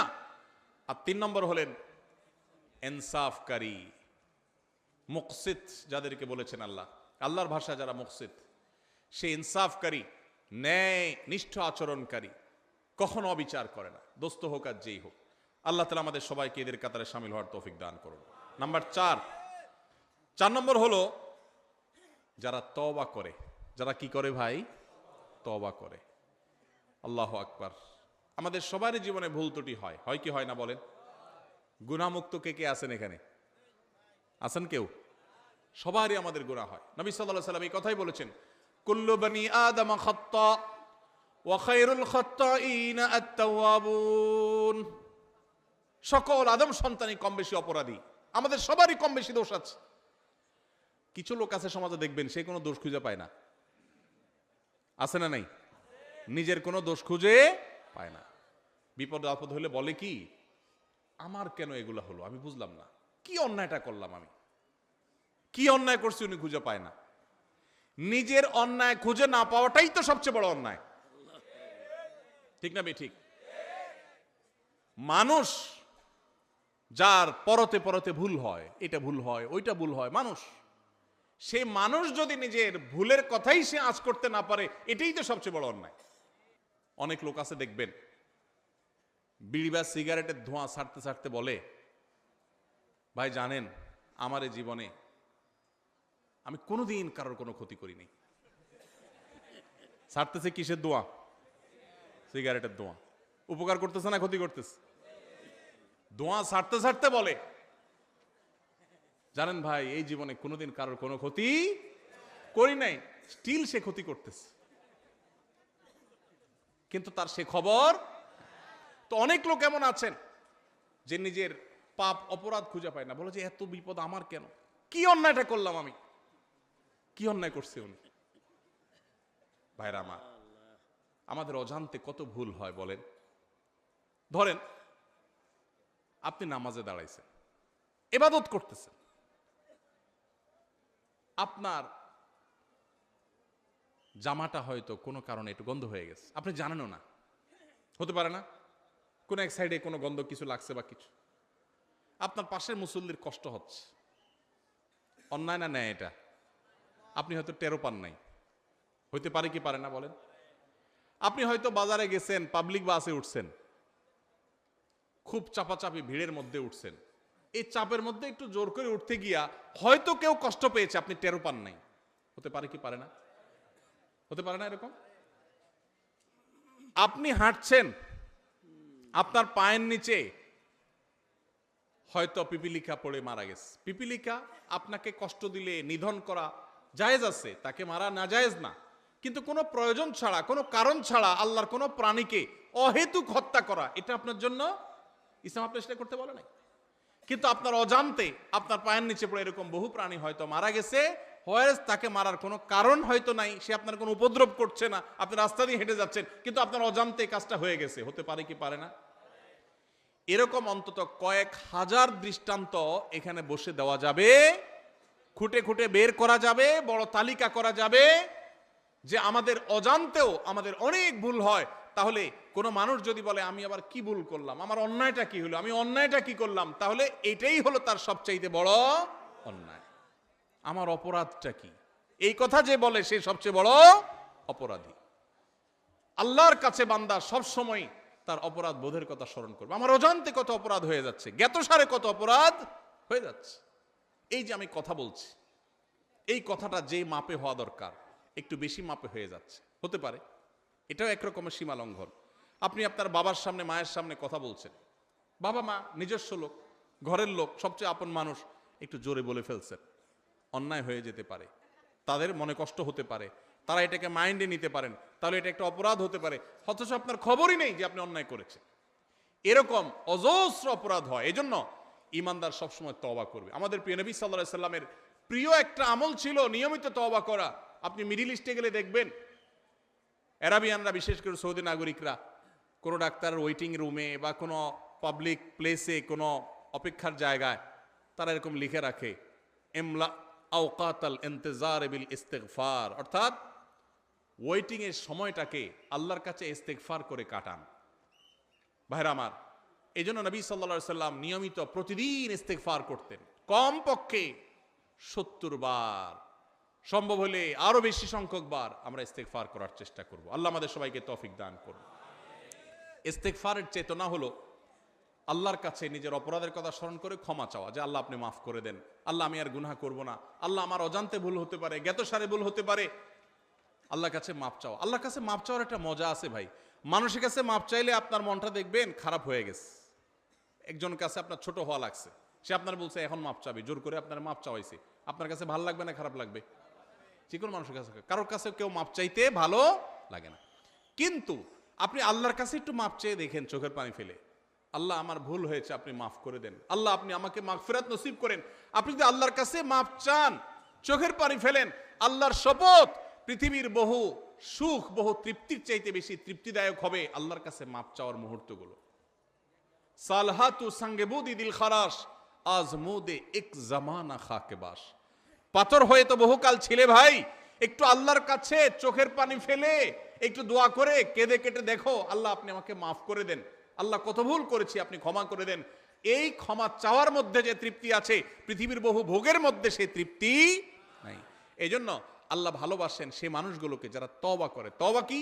তওবা হলো রুট চেঞ্জ, রাস্তা পরিবর্তন। আপনি যাচ্ছেন জাহান্নামের দিকে, আপনি সেটা চেঞ্জ করে জান্নাতের রুটে উঠে গেলেন। ভুল পথে চলছিলেন, সেটা ছেড়ে এখন সঠিক পথে চলে আসছেন, এটার নাম কি ভাই? তওবা। নামাজ পড়তাম না, এখন নামাজ শুরু করেছি। খারাপ বন্ধুর সাথে চলতাম, এখন আর চলি না, ভালো বন্ধুর সাথে চলি। অন্য মেয়েদেরকে টিজ করতো যে বন্ধুরা, তাদের সাথে আড্ডা দিতাম, এখন আর সেদিকে যায় না। আল্লাহর ভয়, আল্লাহর সামনে দাঁড়াতে হবে, আল্লাহ শাস্তি দিবেন, পাকড়াও করবেন, ছাড় দিবেন না, সেই ভয়ে আমি সেই জায়গা থেকে সরে আসছি, এখন ভালো বন্ধুর সাথে চলি। এর নাম তওবা। তওবা শুধু মুখে আস্তাগফিরুল্লাহ ওয়া আতুবু ইলাইহি বলার নাম নয়, তওবা একটা আচরণের নাম, তওবা একটা স্বভাবের নাম, তওবা একটা অ্যাটিটিউডের নাম, তওবা একটা অ্যাপ্রোচের নাম। তওবা হলো আমার অবস্থান পরিবর্তন করার নাম, নিজেকে পরিবর্তন করতে হয়। ভাইরে, জীবনে একটা সময় পরিবর্তন করা লাগে। বয়স যার যেটুকু হয়েছে, জীবনের মূল্যবান সময় অনেকখানি পার হয়ে গেছে, আর কত? এখনই আসুন তওবা করি। আলাম ইয়ানিল্লাযীনা আমানু আন তাখশা কুলুবুহুম লিযিকরিল্লাহ। ইমানদারদের কি এখনো সময় হয়নি যে আল্লাহর স্মরণ হয়ে আল্লাহর সামনে দাঁড়াতে হবে? সেই কথা চিন্তা করে তাদের অন্তরটা বিগলিত হবে, অন্তরটা নরম হয়ে যাবে, আল্লাহর ভয়ে চোখের পানি ফেলে সে নিজের জীবনকে চেঞ্জ করবে, সে নিজের লাইফকে, রুটকে পরিবর্তন করবে। এই সময় কি এখনো আসে নাই? ভাইরা আমার, এই জন্য তওবা করতে হয়, কোন একটা সময় এসে নিজেকে পরিবর্তন করতে হয়।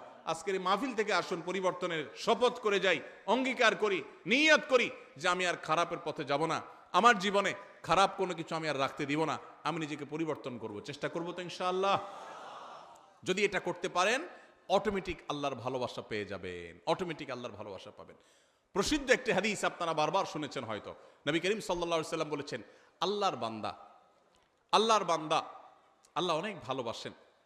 এর মধ্যে কোন বান্দা যখন তওবা করে, গুনাহ করা থেকে ফিরে আসে, খারাপ কাজ থেকে সরে আসে, একে আল্লাহ কত ভালোবাসেন এটা বোঝাবার জন্য নবী সাল্লাল্লাহু আলাইহি সাল্লামের প্রসিদ্ধ একটা হাদিস আপনারা শুনেছেন। তিনি বলেছেন, একটা লোক সফরে বের হয়েছে, আজকালকার যুগের মতো সফর না, সেই শত শত হাজার বছর আগে মরুভূমিতে যেরকম জঙ্গলের ভিতর দিয়ে মানুষ সফর করতো, কোনো পথে কোনো দোকানপাট কিছু ছিল না, এরকম মরুভূমির মাঝখানে কোনো একটা গাছের নিচে তিনি যখন রেস্ট করার জন্য শুয়েছেন, যেই ঘোড়ায় করে যাচ্ছিলেন, ওই ঘোড়ার পিঠে তার খাবার দাবার পানি সব ছিল।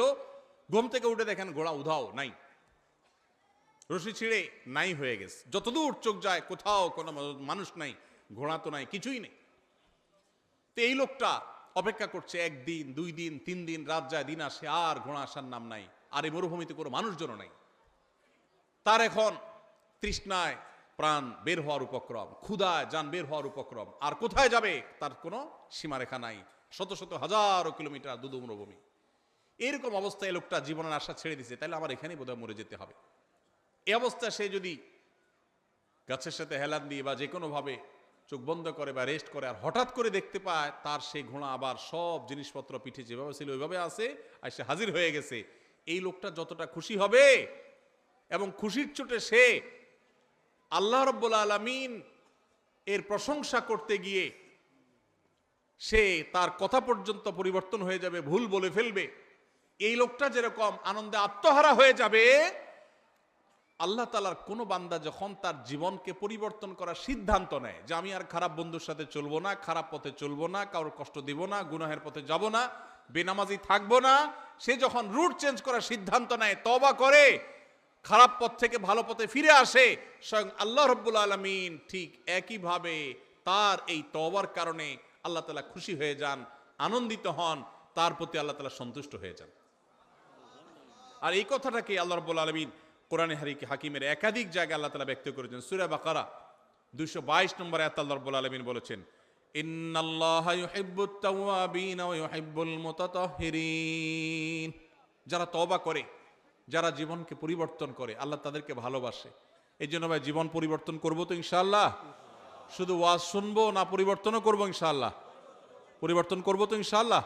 আল্লাহ আমাদের সবাইকে জীবনকে পরিবর্তন করার তৌফিক নসিব করুন। ভাইরা আমার, জীবন পরিবর্তন করার স্বাদ আছে, একটু করে দেখেন, অবর্ণনীয় স্বাদ আছে।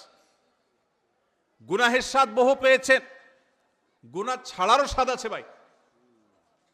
মা বাবার অবাধ্য হয়েছেন, হঠাৎ করে আল্লাহর ভয়ে বিগলিত হয়ে যে আল্লাহর সামনে দাঁড়াতে হবে, শাস্তির মুখোমুখি হইতে হবে, এই জন্য মা বাবার কাছে যে করজোড় করে, বাবা মাফ করে দেন, আর অন্যায় করবো না, বহু অপরাধ করেছি, এর একটা স্বাদ আছে ভাই।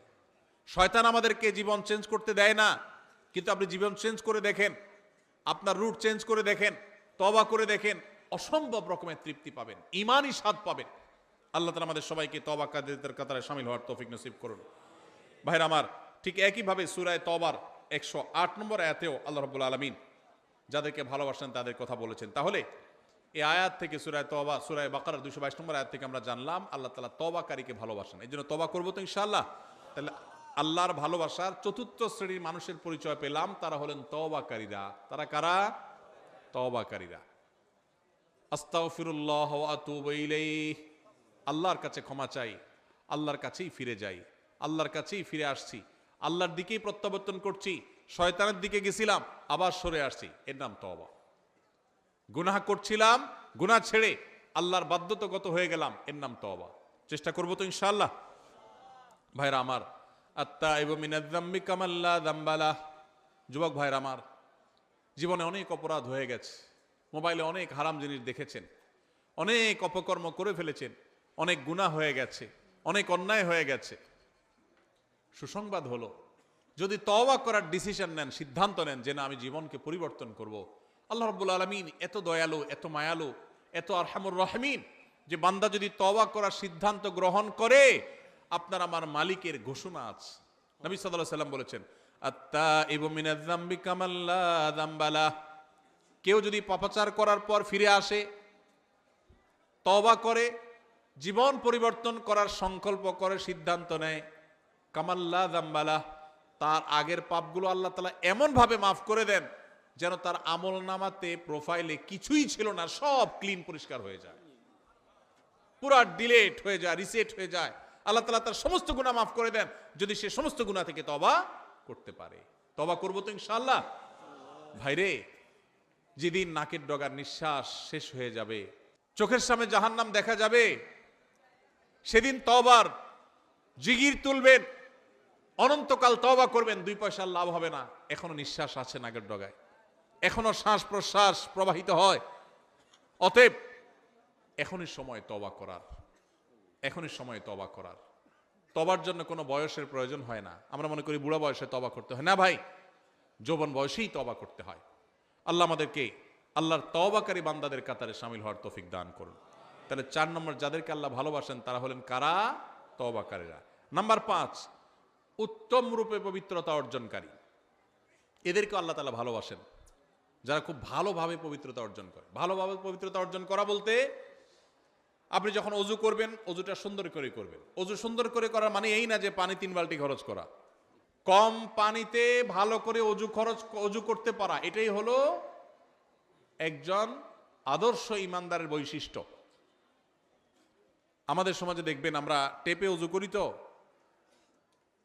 কত পানি আমাদের খরচ হয় আমরা জানিও না। বড় একটা বালতি রেখে টেপে অজু করে একদিন, এরপর তাকায় দেখবেন হয় বালতি ফুল হয়ে গেছে না ফুল হওয়ার কাছাকাছি হয়ে গেছে, এত পানি লেগেছে। অথচ আমাদের প্রিয় নবী সাল্লাল্লাহু আলাইহি সাল্লাম অজু করতেন 1 গ্লাস পানি দিয়ে, সামান্য একটু পানি দিয়ে তার অজু কমপ্লিট হয়ে যেত। আর আমাদের অজু করতে 1 বালতি পানি যায়।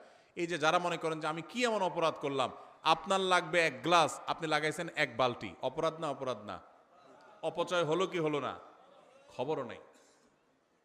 আধুনিক বিশ্বে আমাদের অজান্তে এরকম হাজার অপরাধ হচ্ছে, করছি ইবাদত, অজু হচ্ছে অপচয়ের গুনাহ। জবাবদিহিতা আছে। এখন বলবেন তাহলে কি করব? টেপে অজু করা ছেড়ে দিব? ভালো হয় যদি টেপে অজু না করতে পারেন, বদনাতে, মগে, অন্য কিছুতে করতে পারেন, সবচেয়ে ভালো হয়। নাই সে সুযোগ তো টেপে করেন, কিন্তু সতর্ক থাকেন যেন অতিরিক্ত পানি খরচ না হয়। ব্রাশ করছেন আর এদিকে টেপ ছেড়ে দিয়ে রাখছেন, পড়তে আছে, হ্যাঁ, হাত ডলতেছেন, পাও ডলতেছেন, আর দিকে টেপ ছেড়ে দিয়ে আছে। একটু কষ্ট করে টেপটা বন্ধ করে নিয়ে ডলেন, সেটুকু করছেন না। অজু করি আবার সাথে পানি অপচয় করি। বেশিরভাগ মানুষ, শতকরা হয়তো 99 জন মানুষ আমরা অজু করি সাথে অপচয় করি। কজন আছেন এখানে বলতে পারবেন যে আলহামদুলিল্লাহ আমি এ ব্যাপারে সচেতন? আমরা সচেতন থাকবো তো ইনশাআল্লাহ। তো আমি যেটা বলতেছিলাম সেটা হলো, অজু করতে গিয়ে পানি বেশি খরচ করার নাম উত্তম রূপে তো পবিত্রতা নয়। উত্তম রূপে পবিত্রতার মানে হলো, এই যে শীতের দিন আসছে, আসরের অজু দিয়ে কে কে এসা পড়তে পারেন? হাত তোলেন দেখি। মাশাআল্লাহ, দেখছেন? আসরেরও যদি এশা পড়তে পারা, এটা কি খুব বেশি বেটাগিরি? হ্যাঁ হ্যাঁ, আলহামদুলিল্লাহ কিছু মানুষ সুস্থ, এটা তাদের সুস্থতার আলামত, কিছু মানুষের জন্য এটা পজিটিভ, কিন্তু বেশিরভাগ ক্ষেত্রে এটা 2 নম্বরই। সবার ক্ষেত্রে বলি না, কিন্তু বেশিরভাগ ক্ষেত্রে কিরকম, বিশেষ করে শীতের সময় আসরেরও যদি এশা পর্যন্ত চালানোর মানে হলো অজু যায় যায় ভাব, কিন্তু অজু ছাড়ে না, ধরে রাখে, আছে না নাই? টেনে টুনে আর আধা ঘন্টা আছে, এশাটা পার করতে পারলে জান বাঁচে, আছে না নাই? এই প্রবণতাটা কি ভালো না খারাপ? এটা স্বাস্থ্যের জন্য খারাপ, ইবাদতের জন্য খারাপ।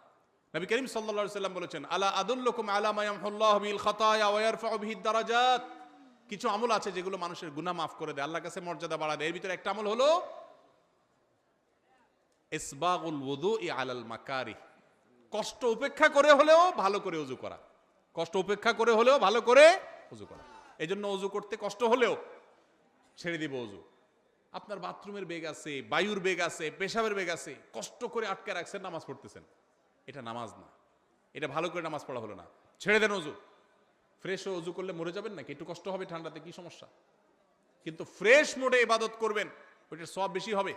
আর পেশাবের বেগ আছে, মন হলো টয়লেটের দিকে, আর এদিকে আপনি নামাজ পড়তেছেন, এই নামাজ কখনো ভালো নামাজ হতে পারে না। শ্বশুরবাড়িতে প্রথম যাওয়ার সময় কি পেশাবের বেগ নিয়ে যাবেন? সব ফ্রেশ ট্রেশ করে তারপরে বাহাদুরের মতো ঢোকার চেষ্টা করবেন। তো আল্লাহর দরবারে দাঁড়ানোর সময় কিভাবে পেশাবের বেগ নিয়ে নামাজ দাঁড়ান? ছেড়ে দেন ওযু। তো এই জন্য উত্তম রূপে ওযু করে যারা, তাদেরকে আল্লাহ তাআলা ভালোবাসেন। উত্তম রূপে পবিত্রতা অর্জন করে, শুধু ওযু না। যদিও উত্তম রূপে পবিত্রতা অর্জন করার একটা সংজ্ঞা হলো যে অজুর অঙ্গগুলো ভালো করে ধোয়া, যাতে শুকনো না থাকে। নবী সাল্লাল্লাহু আলাইহি সাল্লাম বলেছেন, ওয়াইদুল আকাবিনান নার, তোমাদের পায়ের গিরা গোড়ালি এগুলোকে জাহান্নামের আগুন থেকে বাঁচায়ও। কারণ অজুর সময়, শীতের সময় বিশেষ করে অনেক সময় দেখা যায় এগুলো শুকনা থাকে, ভালো করে ডলতে হয়। অনেকে দেখবেন যে শীতের সময় অজুখানাতে কোনো ভিড় থাকে না, দেখবেন, কারণ দ্রুত গতিতে 4G 5G গতিতে অজু হয়। হ্যাঁ, শীতের সময় অজু হয় 4G 5G গতিতে, আর গরমের সময় 2G গতিতে, নেটওয়ার্কই থাকে না। এত আস্তে আস্তে অজু, খবর নাই, কারণ আরাম লাগে। তো শীতের সময় হোক আর গরমের সময় হোক, অজুর অঙ্গগুলো ভালো করে ধোয়া। গোসল ফরজ হয়েছে শীতের দিন, কে কি মনে করবে এসব চিন্তার দরকার নাই, গোসল করবেন। ফরজ নামাজ পড়তে হবে আপনাকে, এটা মাফ নাই। যা হয় হোক আপনার নামাজ পড়তে হবে, এটা জীবন মরণের ব্যাপার। অতএব উত্তম রূপে পবিত্রতা অর্জন করতে হবে। ফরজ গোসল যখন করবেন, আগে নাপাকগুলো ভালো করে ধুয়ে পরিষ্কার করে, কাপড়ের নাপাক পরিষ্কার করে, এরপরে পুরো শরীর নাপাক পরিষ্কার করে ভালো করে ধোবেন, ভালো করে গড়গড়া করে কুলি করবেন। এটা হলো উত্তম রূপে পবিত্রতা অর্জন করা। আল্লাহ রাব্বুল আলামিন কোরআনে হাকিমে প্রশংসা করেছেন কাদের? প্রশংসা করেছেন সূরা তাওবার 108 নম্বর আয়াতে ওই সমস্ত মানুষদের যারা উত্তম রূপে পবিত্রতা অর্জন করে। আল্লাহ বলেছেন, আল্লাহু ইউহিব্বুল মুত্তাহিরিন। মসজিদে কুবা, মদিনার এই এলাকার মানুষদের প্রশংসা করে আল্লাহ বলেছেন, ফিহি রিজালুন ইউহিব্বুনা আন ইয়াতাতাহহারু। এই এলাকার কিছু মানুষ আছে, এরা খুব ভালো করে পবিত্রতা হইতে পছন্দ করে, আর আল্লাহ তাআলা ভালো করে পবিত্র হওয়া মানুষদের ভালোবাসেন। এখানে ভালো করে পবিত্রতা হওয়ার অনেকগুলো তাফসীর এবং ব্যাখ্যার মধ্যে একটা হলো যে আরবের মানুষরা পানি মরুভূমিতে খুব বেশি পাওয়া যেত না, তারা অনেকে ঢিলা কুলুক ব্যবহার করে ক্ষান্ত হতো, আর কুবার মানুষেরা তারা ঢিলা কুলুক ব্যবহার করতো আর পানিও ব্যবহার করতো, অর্থাৎ ভালোভাবে পবিত্রতা অর্জন করত। এটা আমাদের মুসলমানদের একটা সৌন্দর্য, আমরা উত্তম রূপে পবিত্রতা অর্জন করা শিখেছি আলহামদুলিল্লাহ। পৃথিবীর অনেক দেশে মানুষ আছে তারা ওয়াশরুম সেরে পানি ব্যবহার করে না, আছে না? নাই, আছে। তো যাই হোক, অজু হোক আর গোসল হোক, উত্তম রূপে যারা পবিত্রতা অর্জন করে এদেরকে আল্লাহ তাআলা ভালোবাসেন। এটা 5 নম্বর। নাম্বার 6, ধৈর্যশীলকে আল্লাহ তাআলা ভালোবাসেন। কাদেরকে আল্লাহ ভালোবাসেন? ধৈর্যশীলদেরকে আল্লাহ তাআলা ভালোবাসেন। আল্লাহ রাব্বুল আলামিন কোরআনে হাকিমে ধৈর্যশীলদের ভালোবাসার সম্পর্কে বলেছেন সূরা আলে ইমরান 146 নম্বর আয়াতে, ওয়াল্লাহু ইউহিব্বুস সাবিরিন। আল্লাহ তাআলা ধৈর্যশীলদেরকে ভালোবাসেন। ধৈর্য ধরা কি সহজ কাজ না কঠিন কাজ? বড় কঠিন কাজ। সুবহানাল্লাহ, আলহামদুলিল্লাহ বলা সহজ, কোরআন তেলাওয়াত পড়াও, এমনকি দান সদকা করো, ধৈর্য ধরাটা, চান্দি যখন গরম হয়ে যায়, মাথা যখন রক্ত উঠে যায়, তারপরও ঠান্ডা মাথায় পরিস্থিতি সামাল দেওয়া, এর নাম সবর। এর নাম কি? সবর। সবর নাই। অনেককে দেখবেন মাশাআল্লাহ নামাজে কালামে উনি 100তে 100, রোজাতে উনি 100তে 90, অনেক ভালো মানুষ, কিন্তু মেজাজ যখন গরম হয় তখনই 100-10 আছে না নাই? আছে না এরকম লোক? সবই ভালো, বদমেজাজ, সবই ভালো, কিন্তু কি বদমেজাজ। আমাদের এই দেশে পত্রিকার পাতা খুললেই দেখবেন বিয়ের বাড়িতে চিংড়ির সাইজ একটু ছোট হয়েছে। আগে তো চুক্তি করে যায়, সব তো ফকির, খাওন তো জন্মে চোখে দেখে নেই, এই জন্য আরেকজন বাড়িতে খাইতে যাবে, শর্ত করে দিয়ে গেছে এই সাইজের চিংড়ি থাকতে হবে আমাদের, কারণ আমরা ফকির নিজ জীবনে চোখে দেখিনি। বিয়ে যে যাইতে যারা শর্ত দিয়ে যায় এরা হলো এই জাতের লোক, বুঝতে পারছেন? তো সাইজ একটু বেশ কম হয়ে গেছে, কথা কাটাকাটি হয়েছে, মারামারি হয়ে গেছে, ওখানে বিয়ে তো ভাঙছে পারলে একজন শহীদ হয়ে গেছে, জাহান্নামে গেছে। যদি মারামারিতে লিপ্ত হয়ে মরে তাহলে ওইটাও জাহান্নামে যাওয়ার কথা, আল্লাহু আলাম, ব্যক্তি বিশেষের জন্য ফায়সালা না। যাই হোক, তো ধৈর্য এটা হারায় গেছে আমাদের সমাজ থেকে। সামান্য চুন থেকে নুন খসছে, তালাক হয়ে গেছে, ধৈর্য নাই। সব আমল আছে এই সমাজে কম বেশি, সবরটা উঠে গেছে, ধৈর্যটা উঠে গেছে। অথচ আপনারা অনেকেই হয়তো জানবেন একটা মাত্র আমল আছে কোরআন এবং হাদিস ঘেটে আপনি যদি দেখেন, যে আমলের বিনিময় আল্লাহ তাআলা ব্ল্যাঙ্ক চেক দিয়ে যেরকম মানুষ পেমেন্ট দেয়, আল্লাহ কিয়ামতের ময়দানে সব দিবেন ব্ল্যাঙ্ক চেক দিয়া, মানে হিসেব ছাড়া। আল্লাহ বলেছেন ইন্নামা ইউওয়াফাস সাবিরুনা আজরাহুম বিগাইরি হিসাব, যারা সবরকারী হবে, ধৈর্যশীল হবে, এদের বিনিময় দেওয়ার সময় ধৈর্য তুমি কতটা করেছ, কত ডিগ্রির করেছ, এইসব মাপজোপ দেখবেন না। আল্লাহ সবরকারীদের, ধৈর্যধারীদের হিসাব আল্লাহ তাআলা হিসাব ছাড়া দিবেন। এই জন্য সবর করবো তো ইনশাআল্লাহ। সবর করলে হিসাব ছাড়া বিনিময় পাওয়া যাবে, সবর করলে আল্লাহর ভালোবাসা পাওয়া যাবে। আল্লাহর ভালোবাসা, আল্লাহু ইউহিব্বুস সাবিরিন, আল্লাহ তাআলা ধৈর্যশীলদের ভালোবাসেন। আবার আল্লাহ তাআলা কোরআনে বলেছেন আল্লাহ তাআলা ধৈর্যশীলদের সাথে থাকেন, আছেন। তো এই জন্য ধৈর্য ধারণ করার চেষ্টা করব। ধৈর্য 3 প্রকার ভাই। এক হলো ইবাদত করতে গিয়ে ধৈর্য, ফজরের সময় নামাজ পড়তে কষ্ট হয়, একটু ধৈর্য ধারণ করে নামাজটা পড়লাম, এটা এক প্রকারের সবর। আরেকটা হলো গুনাহ ছাড়তে গিয়ে ধৈর্য, একটা অপকর্ম করতে মন চাচ্ছে কিন্তু করলাম না, এটা এক প্রকারের ধৈর্য। আরেকটা হলো বিপদ আপদ হয়েছে, মাথাটা ঠান্ডা রাখলাম। ধৈর্য বিপদে সবাই ধারণ করে, ঠেলা খাওয়ার পরে সবাই ভালো হয়, ওই ভালো হওয়ার দাম নাই।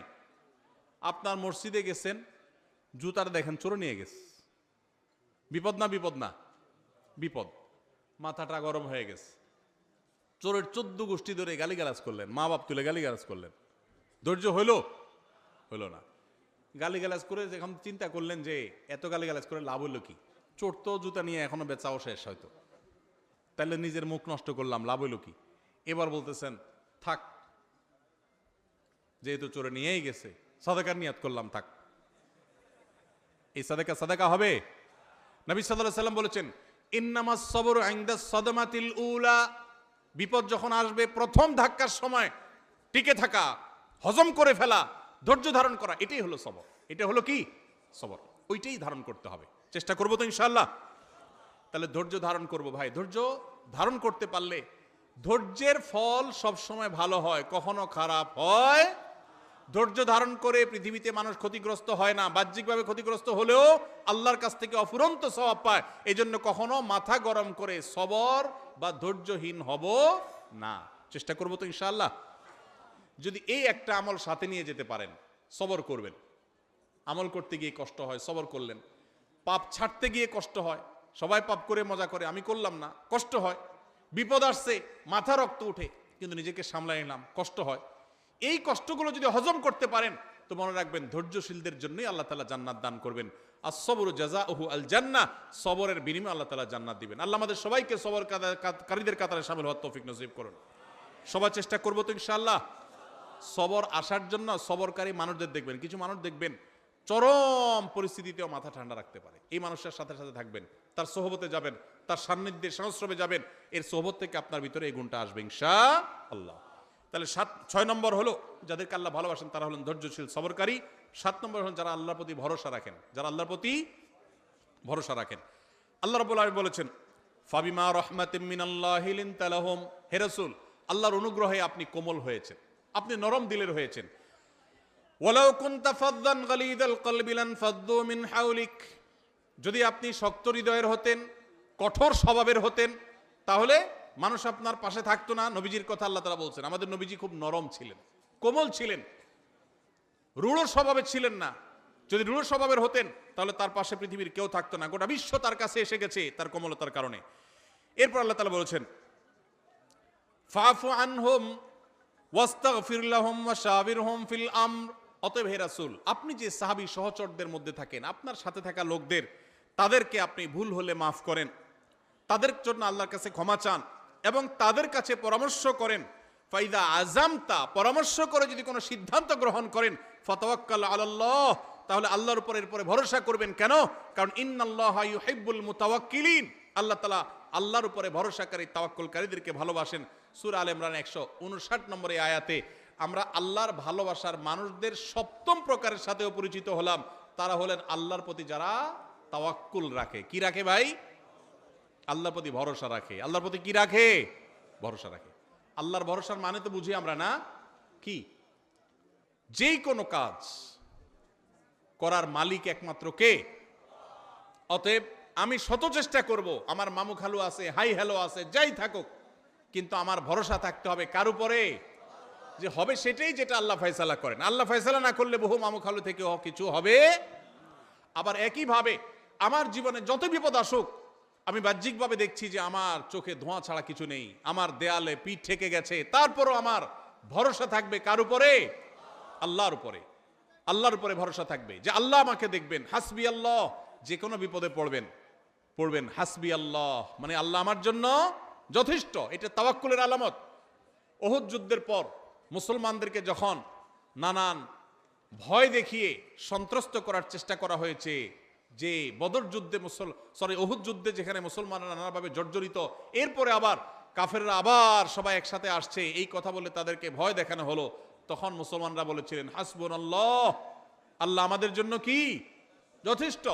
একই কথা ইব্রাহিম আলাইহিস সালামও বলেছিলেন, যখন অগ্নিকুণ্ডে তাকে নিক্ষেপ করা হয়, তিনি বলেছিলেন আল্লাহ আমার জন্য যথেষ্ট। এই জন্য কেউ যদি কোনো বিপদে কোনো আপদে আল্লাহর প্রতি ভরসা রেখে বলে আল্লাহ আমার জন্য যথেষ্ট, সত্যি সত্যি আল্লাহ তার জন্য যথেষ্ট হয়ে যায়। এই জন্য ভাই, আমরা সবাই আমাদের জীবনে যে কোনো কিছু, আপনি পরীক্ষা দিলাম, ভালো মন্দ যাই হলো, আল্লাহর উপর ভরসা রাখবো। এটা বিপদ আসছে, আমি ভেঙে পড়বো না, আমি আল্লাহর উপর ভরসা রাখবো। ইমানদার সবসময় কার উপরে ভরসা রাখবে? অসুখ হয়েছে, ওষুধ আমি সেবন করব, কিন্তু ভরসা হবে কার উপরে? আল্লাহর উপরে। বিপদ আপদ হয়েছে, 2-4-5 জনের কাছে গেছি, ভালো কথা, কিন্তু ভরসা হবে কার উপরে? আল্লাহর প্রতি। আল্লাহর প্রতি ভরসা, পদে পদে, পায়ে পায়ে। আজ বস্তুবাদের জোয়ারের, জয় জয়কারের এই পৃথিবীতে মানুষ আল্লাহর উপরে ভরসা ভুলে গেছে ভাই। এখন আল্লাহর উপরে ভরসা নাই, অসুখ হলে ওষুধের কথা আগে মনে পড়ে, আল্লাহর কথা মনে পড়ে না। এটা ঈমান দুর্বল হওয়ার লক্ষণ, আলামত খারাপ।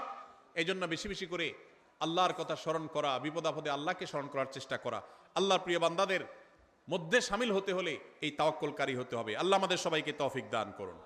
তাহলে 7 নম্বর, সেই সৌভাগ্যবান মানুষ যাদেরকে স্বয়ং আল্লাহ ভালোবাসেন বলে জানিয়েছেন, তারা হলেন, তারা পদে পদে জীবনের ক্ষণে ক্ষণে সব সময় ভরসা রাখে কার উপরে? আল্লাহর উপরে। আল্লাহর উপরে যারা ভরসা রাখে তারা কখনো বেইজ্জত হয় না, তারা কখনো মন খারাপ করে না। ধরুন আমি ওনার উপরে ভরসা রাখলাম, ওনার উপরে ভরসা রাখলাম, আপনার উপরে ভরসা রাখলাম, রেখে আমার ভরসাটা ভেঙে গেল, মনটা খারাপ হবে না? খারাপ হবে না? কিন্তু যদি আমি আল্লাহর উপরে ভরসা রাখি, যে ঠিক আছে ওনার কাছে গেলাম, উনিও আমার আপন, উনিও আমার আপন, সবই ঠিক আছে, কিন্তু ভরসা আমার কার উপরে? ওনাদের উপরে আমার ভরসা নেই, ভরসা কার উপরে? তাহলে এই ভরসা যদি ভঙ্গ হয় তাহলে আমার মন খারাপ হবে। আল্লাহর উপরে ভরসা রাখার পরে যদি আমি দেখি আমি যা চাইলাম তা হইল না, তাহলে সান্ত্বনা আছে, আল্লাহ আমাকে যা চেয়েছি তা না দিয়ে হয়তো ইচ্ছে ভালো কিছু দিবেন। ঠিক না বে ঠিক?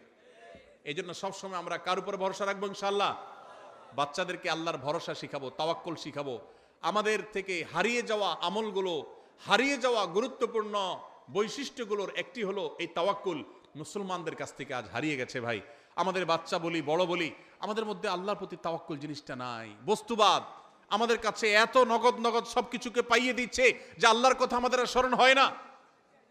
ভাইরা আমার, কোভিড-19 এসে আমাদেরকে কিন্তু তাওয়াক্কুল শিখাই দিয়ে গেছে। ঠিক না ভাই ঠিক? তাওয়াক্কুল শিখাইছে না শিখায় নাই? আল্লাহু আকবার।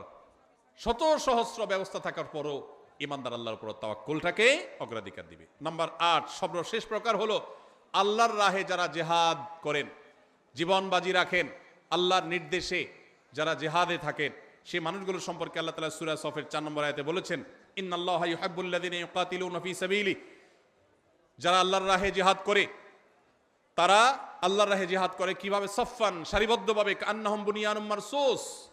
ইন্নাল্লাহা ইউহিব্বুল্লাযিনা ইউকাতিলুনা ফী সাবিলিহি সফফান কান্নাহুম বুনিয়ানুম মারসুস, যারা আল্লাহর রাহে সারিবদ্ধভাবে দাঁড়িয়ে এরকম বৃক্ষরাজির মতো যারা জিহাদে লিপ্ত থাকে, আল্লাহ রাব্বুল আলামিন তাদেরকে ভালোবাসেন, তাদেরকে আল্লাহ পছন্দ করেন। তাহলে আল্লাহর ভালোবাসার মানুষ হতে হলে আল্লাহর রাহে জিহাদ যখন করার সুযোগ তৈরি হবে তখন জিহাদও করতে হবে।